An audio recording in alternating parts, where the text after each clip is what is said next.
কোথায় দেখলে তুমি ওনা ছেলেটাকে আমি কোপাই নদীর ব্রিজটার কাছে, ওখানে একটা জল ট্যাঙ্কি হচ্ছে পৌরসভা থেকে, ওখানে পাওয়া গেছে। মানে তুমি কি করছো ওখানে? আমার ওখানে দোকান আছে। আচ্ছা, দিয়ে তারপর দেখলাম 2-3 দিন ধরে ছেলেটা এখানে আছে। আজ হঠাৎ করে নিউজে দেখলাম, বোলপুর নিউজে, যে ছেলেটা নিখোঁজ আছে, বাবা মা কান্নাকাটি করছে, ওই জন্য দিতে এলাম। নিউজে দেখছি। তারপর এখন সোজা ফোন করলাম, ওকে নাম্বার জিজ্ঞেস করলাম, নাম্বার তো জানি না, ফোন করলাম, দিয়ে বলছে এই নাম্বার। ঠিক আছে, বেশ চল বাড়ি। বোঝালাম যে একটু হয়েছিল, ওর খারাপ লাগছিল, তো বোঝালাম বাড়ি চল। তো মাকে ফোন করলাম, বলছে নিয়ে আসো এখানে বাড়ি। আমি বাড়ি চিনি, আমি দেখেছি ওই ছেলেটাকে, অনেকদিন আগে দেখেছি। বাড়ি নিয়ে চলে? হ্যাঁ, বাড়ি নিয়ে। তোমার নাম? অতনু পাল। হ্যাঁ, এখন তো আমার খুব আনন্দ।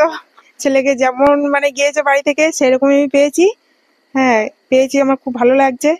কতটা আনন্দিত? হ্যাঁ, মানে খুব, ছেলেকে পেয়েছি মানে খুব আনন্দ। হ্যাঁ হ্যাঁ, ওই জন্যই সবাই দেখেছে। হ্যাঁ, যাক, পাশে ছিল বলে হয়তো পেয়েছি, না হলে হয়তো আজও পেতাম না। হ্যাঁ, তোমাদের খুব ধন্যবাদ।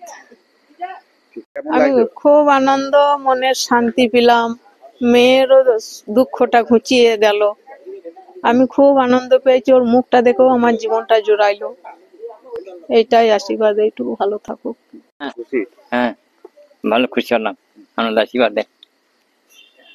টেনশন তো ছিল? হ্যাঁ, ভালো টেনশন, মানে 4 দিন থেকে কি অন্য যায়নি আমাদের, জানেন। খুশি? খুব খুশি।